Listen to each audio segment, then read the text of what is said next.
종료주일은 예수께서 십자가 고난이 기다리고 있는 예루살렘에 입성할 때 많은 사람들이 승리와 기쁨을 상징하는 종려나무를 가지를 격하게 흔들며 호산나를 외치고 환영한 날이라. 그래서 종료주일이라고 하는 이름이 붙여진 절기 날입니다. 예수께서 예루살렘에 입성하실 때 수많은 사람들이 무리지어 연도에 나와 왕의 귀한 때나 볼 수 있을 만큼의 열렬한 환영을 하고 예수님을 맞이했습니다. 그야말로 대단한 환영이었습니다. 그러나 그것도 잠깐 몇 날이 못 되어 예수께서 자신의 예루살렘 입성을 열렬히 환영하며 맞이했던 무리들의 손에 의해 죄인된 모습으로 십자가에 달려 돌아가셔야 했습니다. 그런데 이런 엄청난 일들이 일어나고 집행되는 동안에도 예수님의 모습은 너무나도 조용하고 평안 그 자체였다는 겁니다. 예루살렘에 입성하시던 날에도 많은 사람들이 길에 나와 환영하며 호산나를 연호했지만 예수님은 전혀 동요하지 않으셨고 침묵으로 일관하셨습니다. 시시각각 다가오고 있는 죽음의 위협 앞에서도 당황하지 아니하시고 처연하게 대처하셨습니다.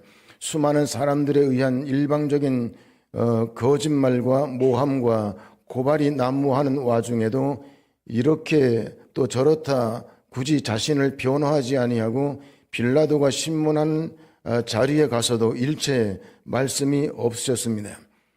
예수께서는 조용히 하나님의 계획과 그분의 뜻을 되돌아보시면서 그 내용들을 마음에 새기셨습니다. 사람, 환경, 여건 바라보지 아니하고 오히려 오직 하나님만 바라보고 그분의 은혜만 구하셨습니다. 예수께서 벌어지고 있는 그 말도 안 되는 여러 가지 일들이 죄로 인해서 죽고 망하게 된 인류를 구원하기 위한 하나님의 계획에 의해 진행되는 일이라고 하는 것을 미리 알고 계셨습니다.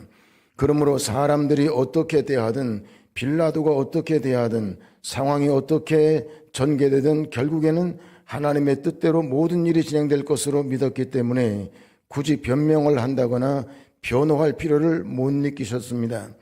연약하신 예수 그리스도께서 이와 같이 육적인 고난을 받으시는데 그 모든 것이 언약의 성취라고 확신을 하셨습니다. 예수님의 이러한 모습은 하나님의 뜻이 분명함에도 불구하고 사람 바라보고 환경과 여건과 변화와 형편에 따라 왔다 갔다 하면서 정함이 없는 그리고 감정에 따라 치우치는 사람의 모습들과는 완전히 대조적인 모습입니다. 우리는 하나님이 살아계신 것을 믿습니다. 또 하나님 말씀이 그대로 이루어지고 성취될 것을 100% 믿습니다. 그런데 사람에 따라 영향을 받고 환경에 따라 왔다 갔다 합니다.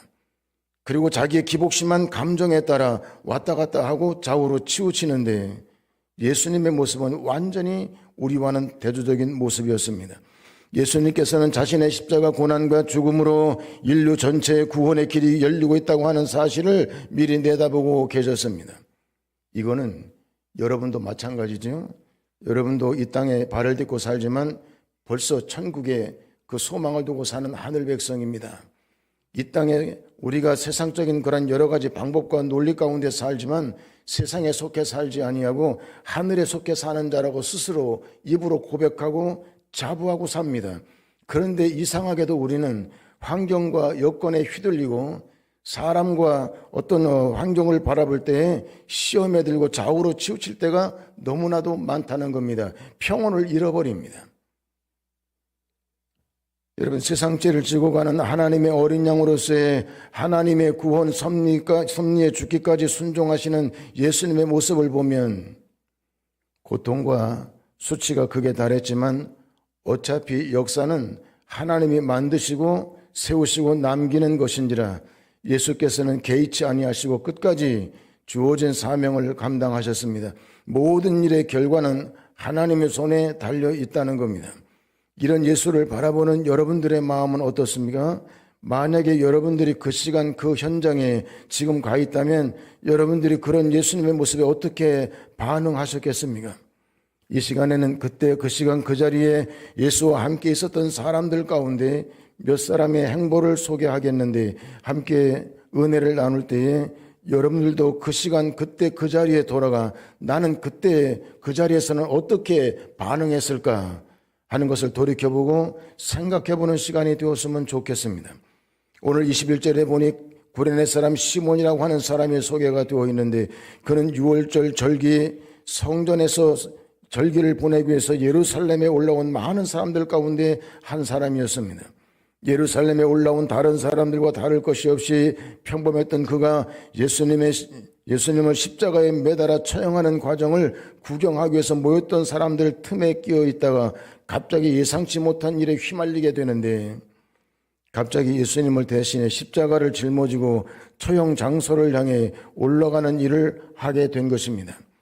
예수님 자신이 달리실 십자가를 지고 가시다가 지쳐 쓰러지고 또 쓰러지시니까 도저히 그 상태로는 골고다까지 갈 수 없겠다고 하는 판단을 한 로마 군병에 의해 주변 근처에 둘러본 후에 눈에 띄는 한 사람을 끌어냈는데 그 사람이 바로 구레네 사람 시몬이었습니다.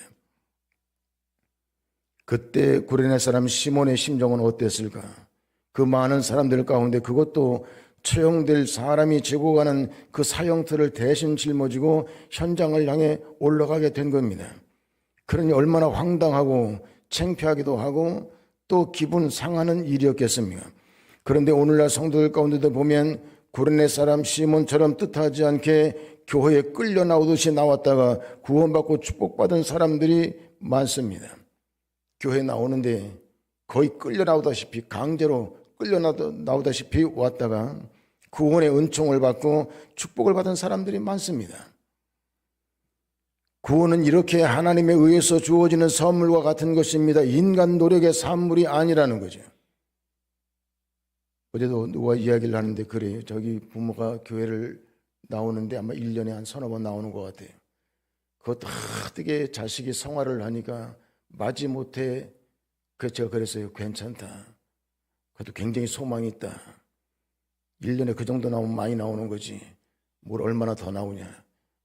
이제 앞으로 하나님이 일하시면 우리보다 더 앞서가는 사람 될 거다. 그건 틀림없습니다. 구원은요 인간의 실력이 아니에요. 껍데기만 보고 판단하는 건 굉장히 오판입니다. 구원의 역사는 하나님이 완벽하게 주관하시는 그분의 선물입니다. 그렇기 때문에 이렇게 구레네 사람 시몬처럼 이 사람의 믿음이 있습니까? 뭐가 있습니까? 구경 나왔다가 갑자기 그 엄청난 일에 휘말려서 예수님이 지고 가는 십자가를 대신 지고 온갖 욕을 쏟아붓는 사람들 틈 사이로 십자가를 지고 골고다까지 가는 겁니다. 이런 황당한 일을 만난 이 구레네 사람 시몬의 신앙이 나중에 어떻게 됐느냐? 구레네 사람 시몬의 경우에도 이 한 번에 원치 않는 이런 고난이 자신의 영혼을 구원하고 자기의 온 집안을 구원시키는 그러한 결과를 맞게 됐습니다. 하나님께서 그를 택하고 구원하시고 사용하시는데 그 시작이 이렇게 뜻하지 않은 장소에서 뜻하지 않은 방법으로 시작이 되고 진행이 된 것입니다. 아마 이 목사도 예수를 믿기 전에 육신의 질병을 해서 완전히 죽었다가 다시 소생하는 과정이 없었으면 예수 안 믿었을 겁니다. 그 엄청난 환난과 시련을 통과하면서 그때 예수를 만나게 됐고요. 그때 예수를 믿게 됐는데 그 예수님이 지금도 같은 예수님입니다. 그 환난과 그 엄청난 시련이 없었다면 제가 예수를 만날 수 있었을까? 불가했다고 생각합니다. 구레네 사람 시몬이라고 하는 사람도 원치 않는 그런 십자가를 져야 되는 이런 엄청난 일에 휘말림을 당했지만 이 뜻하지 않은 이 일이 그에게는 구원의 역사가 시작되는 일이었습니다. 구레네 사람 시몬은 온 인류를 죄와 저주와 사망으로부터 구원해내실 예수님의 구속사역에 동역하는 복을 받게 됩니다. 가장 가까운 곳에서 예수의 최후를 목격하는 목격자가 되었고 구원의 은총을 가장 먼저 받아 누린 사람이 되었습니다. 오늘 본문의 말씀에 보니까 구레네 사람 시몬을 소개하는 말씀이 나오는데 그를 알렉산더와 루포의 아버지라고 소개하고 있습니다. 성경에 이렇게 자세하게 소개를 하는 것은 초대교회가 이 사람을 그만큼 잘 알고 있다고 하는 뜻이 되는 겁니다. 초대교회가 그 정도로 설명할 정도라면 그가 그만큼 훌륭한 그리스도인이 됐다는 걸 말해주는 겁니다. 로마서 16장 13절에 보니까 이와 같은 사실을 뒷받침하는 말씀이 나오는데, 주 안에서 택하심을 입은 루포와 그 어머니에게 문안하라. 이 말씀의 내용으로 보아 알 수 있는 것은 구레네 사람 시몬에게 그 일이 있고 난 다음에 그는 물론이고 그 가족 전체가 구원받은 사람들이 됐다는 겁니다. 구레네 사람 시몬은 예수님과 함께 고난의 길을 가는 동안에 가까이에서 예수의 모습을 바라보면서 커다란 감동을 받았을 겁니다. 죽음을 향해 나아가는 여정에도 전혀 흔들림이 없는 예수님의 모습을 보고 아마도 믿음을 결단했을 겁니다. 이 얼마나 큰 하나님의 은혜입니까? 이와 같이 때로는 고난과 죽음이 기다리는 것처럼 보여도 그 길이 예수와 함께하는 길이라면 그 길이 생명의 길이요 축복의 길입니다. 주님의 제자요 하나님의 자녀로서 가는 길이 때로는 힘들고 또 좁고 협착한 길이요 좁은 문일 수도 있습니다. 그러나 주님과 함께하는 길이라면 그 길이 승리하는 길이요 축복의 길이라고 하는 사실을 믿게 되기를 바랍니다. 십자가 고난 뒤에는 부활의 영광이 있는 법입니다. 여러분들은 이럴 때 어떻게 하시겠습니까? 아이고 창피하게, 왜 하필이면 나를 불러내가지고 얼굴 팔리게 이런 일을 나한테 맡겼냐고, 그리고선 원망하고 도망가지 않겠습니까? 39절에 보니 백부장이라고 하는 사람이 소개가 되어 있는데, 이 백부장 역시도 구레네 사람 시몬처럼 예수님의 고난과 죽음을 가장 가까운 근거리에서 본 사람 가운데 한 사람이었습니다. 이 백부장은 로마 군대의 장교로 예수님의 처형을 총지휘하는 지휘관으로 보여지는데, 그런 위치에 있는 그가 예수님의 죽음을 보고 그 앞에 무릎을 꿇었습니다. 그리고 이 사람은 진실로 하나님의 아들이었도다라고 고백을 했습니다. 이단의 괴수라고 하는 죄목으로 처형당하는 예수님을 두고 이 사람은 진실로 하나님의 아들이었도다, 이런 고백을 한 겁니다. 그것도 로마 군대를 통솔하던 로마군 장교의 입에서 그런 고백이 나온 겁니다. 분명한 것은 그 사람도 하나님이 택한 백성이라는 겁니다. 로마 군병의 장교가 뭐고 가릴 것 없이 그도 하나님 백성이다, 하나님 택한 백성이라는 겁니다. 십자가의 도가 멸망하는 자들에게는 미련한 것이요 구원을 얻는 우리에게는 하나님의 능력이라. 멸망하는 자들의 눈에 비친 십자가는 미련한 것이요 조롱거리에 지나지 않지만, 그래가지고요, 제가 우리 이제 교회 전도 특공대가 있잖아요. 전도하러 가는데 전도지를 주면요, 어떤 분은 감사히 받고 어떤 분은 그냥 되면 받긴 하는데, 어떤 사람은요 날 보기로 해요. 손바닥을 필요 없다는 거예요. 내가 니만 못하냐, 그래서 내가 이 전도지를 가져와서 돌리는 거야. 내가 당신만 못해. 속으로는 그런 거예요. 내 생각에는 너무 모르는 거죠. 우리는 안타까워서 이 전도지를 전하는데, 그 사람은 아주 뭐라 그럴까요? 뭐지? 어떤 사람은 벌레 보듯 해요. 참, 전도지를 주려고 그러면 이게 벌레 보듯 해. 그리고 어떤 사람은 눈까지 꼴쳐요. 아니, 나는 당신 예수 믿고 구원받아 천국 가라고 전도지 전달하는데, 그걸 쳐다보고 눈을 꼴치고 막, 어떤 사람은 아주 노골적으로 표정이 그냥 싫다는 표정인 거예요. 굉장히 무안하잖아요, 그렇죠? 전도지 돌리는 사람이. 근데 저 사람이 얼마나 모르니 어쩌겠느냐, 그런 생각이 드는데도요, 참으로 안타까운 마음이 한없이 들어요. 예수님의 십자가가 멸망하는 사람 눈에는 그렇게 하찮게 보이는 거죠. 예수 너나 실컷 믿어라. 너나 실컷 믿어. 여러분, 예를 들면 미국의 대통령이 크리스찬입니다. 그러면 또 많은 세상의 석박사들, 또 세상에 사회적으로 뛰어난 사람들 가운데 예수 믿는 사람 굉장히 많습니다, 여러분. 그런데 예수 믿는 사람을 벌레 보듯 하는 거예요. 왜 그럴까요? 십자가가 미련하게 보이는 거예요. 그까짓 걸 믿어서 뭐 하냐, 이런 거예요. 그게 멸망받을 사람들 눈에는 그렇게 십자가가 비춰진다는 거예요. 그런데 조롱골에 지나지 않지만 택함받고 구원받는 사람들의 눈에는 구원의 역사를 이루는 하나님의 능력으로 보인다는 거예요. 그러니까 백부장이라고 하는 로마 군병의 지도자도 이와 같이 구원의 역사에 동참하는 걸 보시면 그의 눈에는 십자가가 하나님의 능력으로 비춰졌기 때문에 그래서 예수를 영접하게 되고 하나님의 자녀로서의 삶을 시작하게 되는 겁니다. 예수께서 십자가에 달려 죽으신 그 현장에서 십자가형을 감독하고 지휘하고 있던 백부장에게 십자가 구원의 능력이 나타났습니다. 예수님을 십자가에 못 박아 처형하는 일을 가장 큰 거리에서 감독하고 지휘하던 백부장이 예수님의 진정한 실체를 보게 됐습니다. 그 순간 심령의 변화가 오고 십자가가 달리 보이는 체험을 하게 됐습니다. 사망에서 생명으로 옮겨가는 체험을 한 겁니다. 그런데 이처럼 예수님과 가까운 근거리에 있다가 구원받은 사람이 또 있는데 오늘 본문에는 나오지 않지만 예수님과 같은 자리에서 십자가의 처형이 결정돼서 죽음을 앞두고 있던 강도가 있었습니다. 하나님의 은혜가 그에게도 임했습니다. 예수께서 죄가 없으신 분이지만 그는 흉악범이었습니다. 세상 모든 사람들이 손가락질하며 죽어 마땅한 인간이라고 지탄하던 그런 사람이 강도였습니다. 그런데 그런 그에게도 하나님의 은혜가 임했습니다. 그도 하나님의 자녀라는 겁니다. 비록 그가 강도였을지라도 하나님의 은혜를 입게 되니 자기 자신이 부인하고 자기 몫의 십자가를 지고 결단하는 그러한 자리까지 가게 됩니다. 십자가 강도가 구원받은 것도 역시 그의 실력이 아니라 하나님의 은혜로 이루어진 일이었습니다.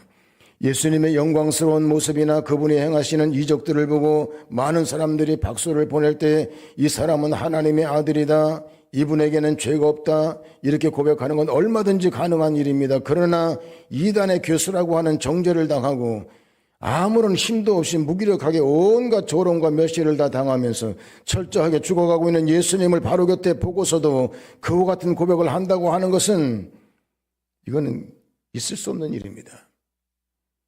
사람들은요, 뭐가 잘 되고 할 때는요, 예수님 뭐 이러고 있다가 조금만 뭐가 안 되고 손해보고 자기 마음에 안 맞으면요, 벌써 시큰둥합니다. 여러분, 예수님이 십자가에 이렇게 비참하게 지금 죽음의 길을 가는데 그를 죄 없다, 하나님의 아들이다 고백하는 것은 그거는 인간의 입에서 나올 수 있는 말이 아닙니다. 자기에게 이익이 되고 유익한 것이라면 얼굴을 내밀고 아는 척을 해도 손해가 뻔한데 그렇게 할 사람은 거의 없습니다. 그런데 백부장의 경우에는 로마 정부에서 십자가형을 선포하고 그 형을 집행하는 그런 현장에서 로마 정부가 내린 판단을 정면으로 뒤집는 그러한 발언을 한 겁니다.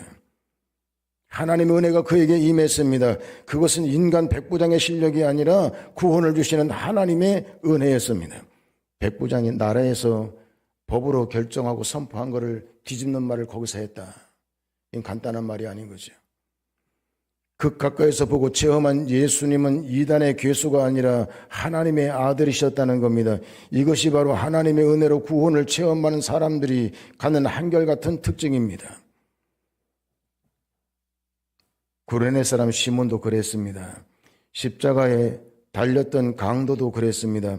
구레네 사람 시몬이나 십자가 달렸던 강도나 십자가형을 총지휘했던 백부장이나 하나님의 은혜를 입은 그들은 한결같이 예수님의 고난과 처절한 죽음 속에서도 하나님의 아들 되시고 구원자 되시는 예수의 실체를 볼 수 있었습니다.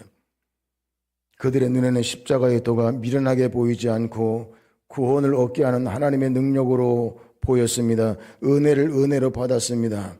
여러분들에게도 십자가의 도가 미련하게 보이지 아니하고 하나님의 능력으로 보여지게 되기를 주님의 이름으로 축복합니다. 언제나 그 십자가가 권세 있게 우리 삶 가운데 앞에 서야 되는데 십자가를 스스로가 무시하고 십자가를 조롱하는 것은 그것은 구원받은 자의 눈이 아닙니다.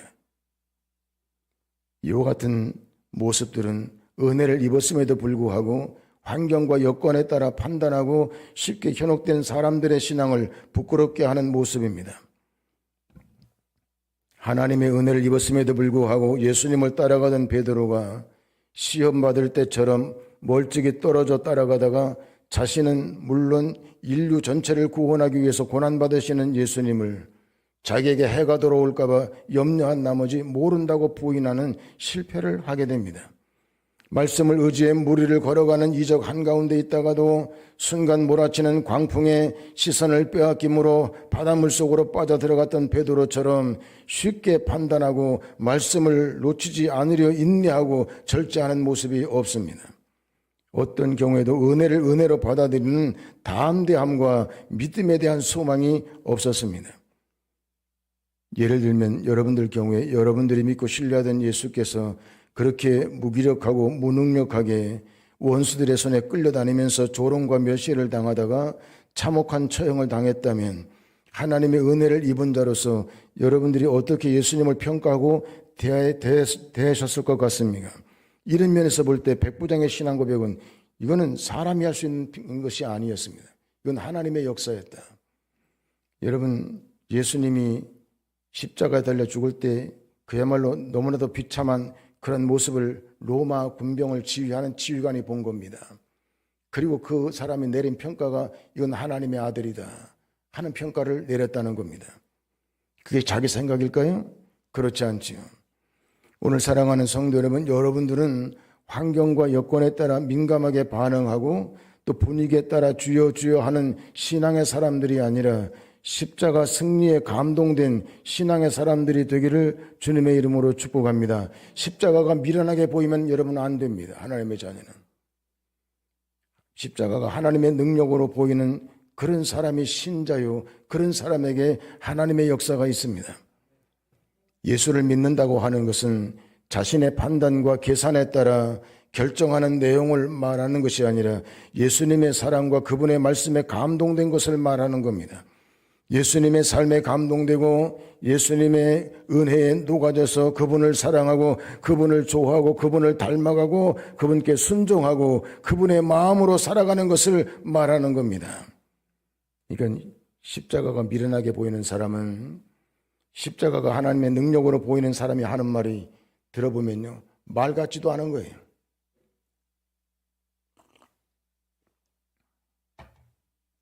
저런 말 같지도 않은 소리를 할까? 근데 그 사람을 보면요, 너무 또 진지하거든요. 그런 얘기를 할 때 보면 예수님에 대해서 이야기를 하는 너무 진지한 거예요. 왜 그럴까요? 그건 그 사람 이성적인 생각에서만 하는 게 아닙니다. 하나님의 은혜에 감동되고 십자가의 은혜에 감동되지 않으면 그런 싫어하고 욕을 먹으면서 그 사랑을 그대로 전달하는 거 그거 쉬운 거 아닙니다. 인간적인 사고로는 할 수 있는 일이 아닌 겁니다.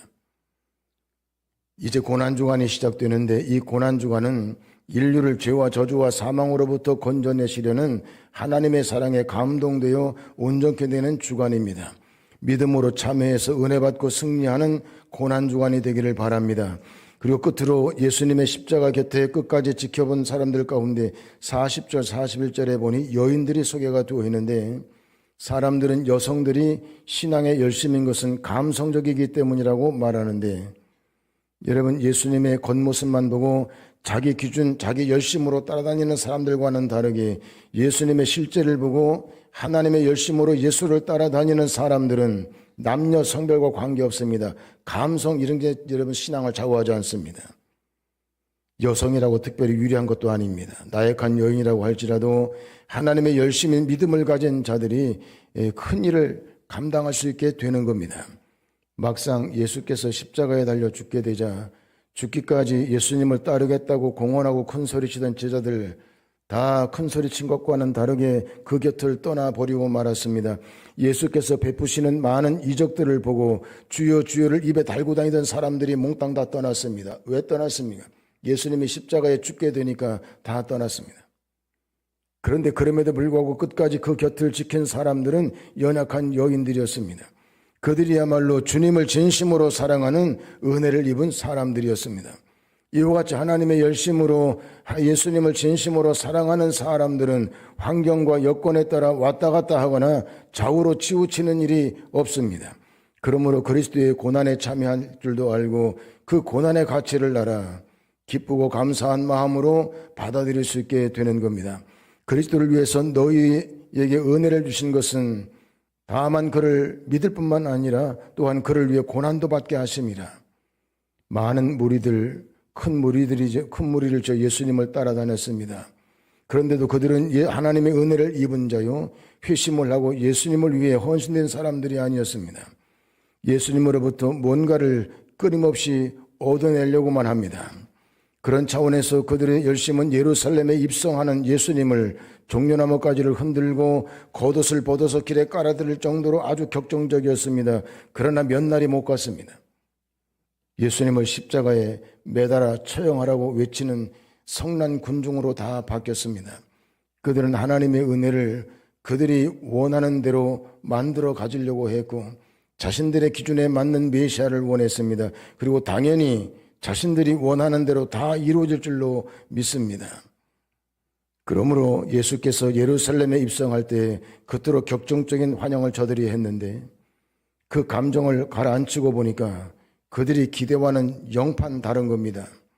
결국에는 실망한 그들이 예수님을 십자가에 못 박아 처형하라고 난동을 부리기 시작했습니다.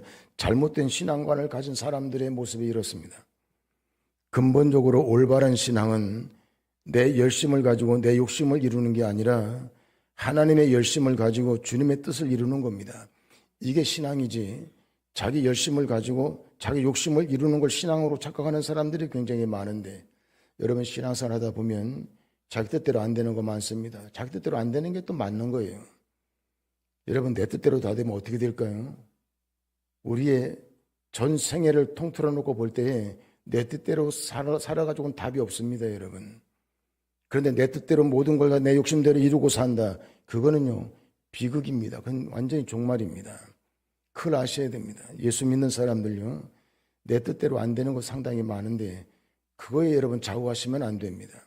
하나님의 자녀는 언제나 내 열심이 아니라 하나님의 열심을 가지고 그분의 뜻을 이루는 것이 신앙생활이고 신자의 삶입니다. 내 뜻을 내려놓고 주님의 뜻을 따르는 겁니다. 내 생각과 내 계획을 십자가 아래 묻어버리고 주님의 생각과 그분의 계획을 따르는 겁니다. 우리 성도님들도 자신의 생각과 열심을 다 내려놓으시고 하나님의 열심에 의해 이루어지고 성취되는 것을 가지고 이제 시작되는 고난주간에 주님의 고난에 믿음으로 동참하시기를 바랍니다. 이제 종료 주일은 오늘부터 고난주간이 시작되는데 부활의 영광을 위한 은혜로운 한 주간이 되기를 바랍니다. 십자가 은혜를 바라보고 더 큰 은혜와 믿음과 충성을 구하는 은혜로운 한 주간이 되길 바랍니다. 무엇보다도 십자가가 미련하게 보이는 분이 한 분도 없게 되기를 바라고, 십자가가 하나님의 능력으로 보여 오늘 신앙을 고백한 여러 사람들의 신앙의 모습처럼 하나님 허락하신 구원의 확신을 가지고 내 뜻대로 마옵시고 아버지의 뜻대로 하옵소서라고 구하고 부활의 역사를 열어가신 예수님을 따라가는 믿음의 사람들이 다 되시기를 주님의 이름으로 축복합니다. 기도하겠습니다. 거룩하신 아버지 하나님, 은혜를 감사합니다. 세상에 발을 딛고 살면서도 어떻게 십자가가 미련하게 안 보이고 하나님의 능력으로 보일까? 이것은 인간의 계산으로 세상의 방법으로는 아무리 해도 답이 나오지 않는 이야기입니다. 그럼에도 불구하고 우리의 눈에는 십자가가 하나님의 능력으로 보이니 하나님 감사합니다. 구원받은 하나님의 자녀의 자리에 와 있게 하신 것을 감사하고, 이 땅에 살면서 십자가를 우리가 천히 생각하거나 십자가의 능력을 우리가 등한시하고 또 그 능력을 제한하는 어리석은 삶을 사는 것이 아니라 언제나 십자가가 능력임을 앞세우고 믿음으로 살아 하나님이 축복하시고 열어놓으시는 믿음의 길을 힘있게 걸어나갈 수 있도록 은혜를 베풀어 주시기를 원합니다. 부활의 영광에 동참하는 성도가 되기를 원합니다. 날마다 부활의 영광에 동참하며 다시 사신 예수님을 찬양하며 사는 성도들이 될 수 있도록 은혜를 베풀어 주시고, 예수님의 고난에 동참하면서도 하나님의 영광을 구할 수 있도록 믿음을 더하여 주옵소서. 간절히 바라고 예수님의 이름으로 기도하옵나이다. 아멘.